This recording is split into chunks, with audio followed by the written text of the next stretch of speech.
قرآن کریم میں بے شمار مقامات پر اللہ رب العالمین نے توہین رسالت مآب صلی اللہ تعالی وسلم کرنے والے کے متعلق قوانین اس کو نافذ فرمائے اور ہر ایک پر لازم فرمائے، اسلامی سلطنت پہ لازم فرمایا کہ ان کی پاسداری کی جائے، تاکہ نہ صرف امام الانبیاء صلی اللہ تعالی وسلم بلکہ اسلام کا تو یہ مزاج ہے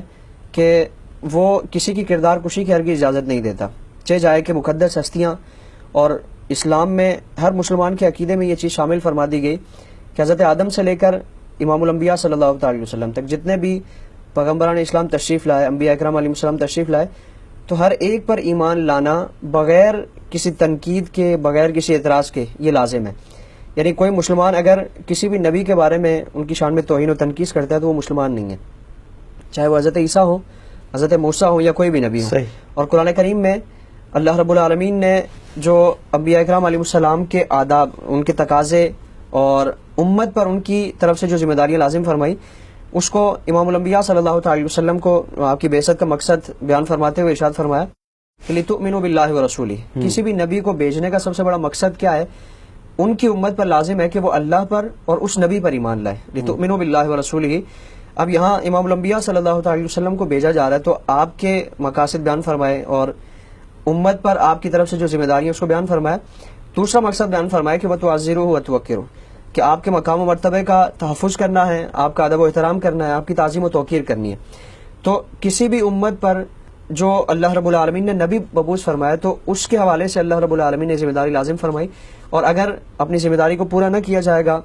توہین انبیاء اکرام علیہ السلام کی جائے گی، تنقید کی جائے گی، اہانت کی جائے گی، تو پھر فرمایا کہ ان الذین یؤذون اللہ ورسولہ، بے شک جو اللہ کو ایذا دیتے ہیں، اللہ کے رسول کو ایذا دیتے ہیں، زبانی کلامی ہو یا کسی بھی طور طریقے سے، کسی بھی اپنے قول و فعل سے اگر اللہ اور اس کے رسول کو ایذا دیتے ہیں تو فرمایا کہ لعنہم اللہ فی الدنیا والآخرہ، کہ اللہ کی ان پر لعنت ہے دنیا میں اور آخرت میں،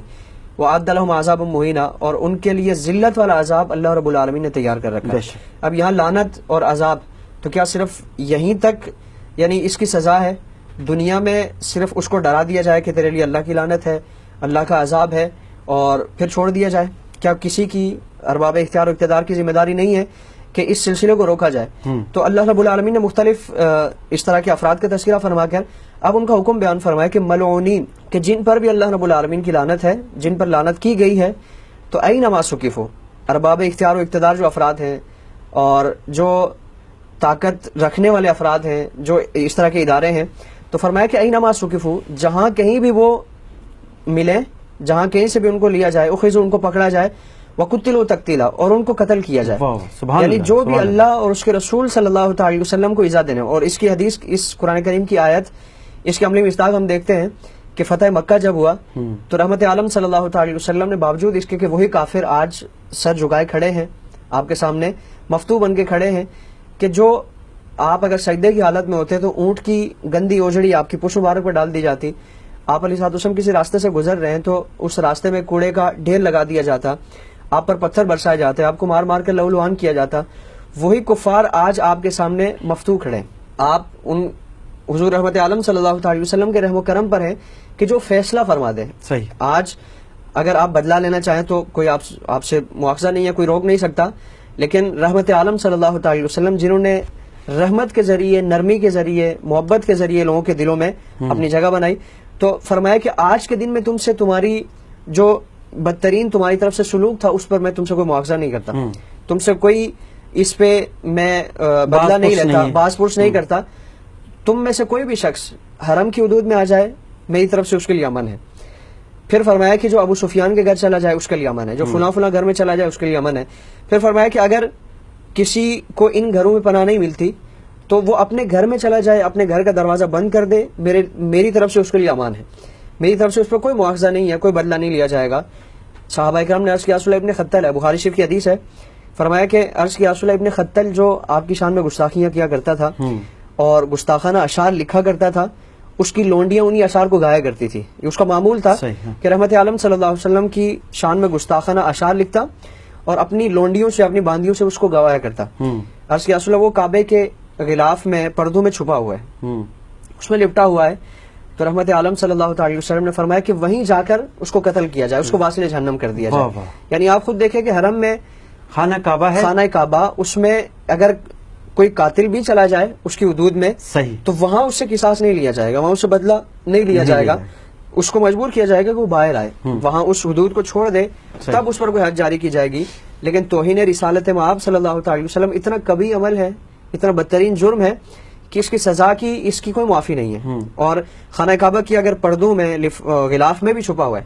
اور پھر قرآن کریم میں قتل کی کا حکم ہے کہ اس کو قتل کر اس کو قتل دیا کیا جس طرح کی سورہ کوثر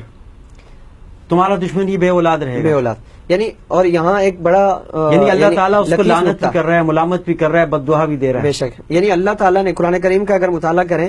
تو انبیاء کرام علیہ السلام کی ذات میں توہین و تنقید کا سلسلہ شروع سے رہا، لیکن اللہ رب العالمین نے مختلف اشیاء کے ذریعے، ظاہری طور پر مختلف چیزوں کے ذریعے اللہ رب العالمین نے اپنے انبیاء کرام علیہ السلام کی برات کا اظہار فرمایا. جس طرح حضرت یوسف علیہ السلام آپ پر تہمت لگائی گئی اور بدکاری کا الزام لگایا گیا، تو اب قرآن کریم نے یہاں یعنی اس وقت اللہ رب العالمین کی طرف سے کوئی برات کا اعلان نہیں فرمایا گیا، بلکہ ایک کمسن بچے، شیر خوار بچے کے ذریعے اللہ رب العالمین نے حضرت یوسف علیہ السلام کی پاک دامنی کا اعلان فرمایا، اس کی گواہی دی. پھر حضرت موسیٰ علیہ السلام پر الزام لگایا گیا،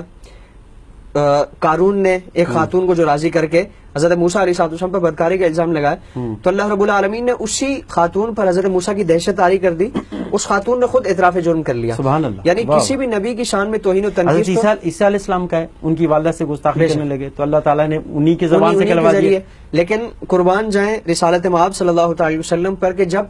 کافروں نے، ابو لہب نے حضور کی شان میں گستاخی کی، قرآن کریم نے پوری صورت نازل فرما دی، اس کے ہاتھ پاؤں ٹوٹے، اس کے ہاتھ پاؤں. اور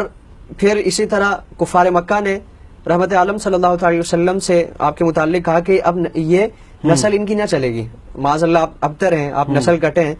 تو فرمایا کہ حبیب ان کی شان، ان کا معاملہ یہ ہے کہ یہ نسل کٹے ہیں، ان کی نسلیں آگے نہیں چلیں گی. تو قرآن کریم نے یعنی اللہ رب العالمین نے جب بھی محبوب مکرم صلی اللہ تعالی وسلم کی شان میں گستاخی ہوئی، اللہ رب العالمین نے اپنے حبیب علیہ السلام کا دفاع فرمایا. واہ واہ.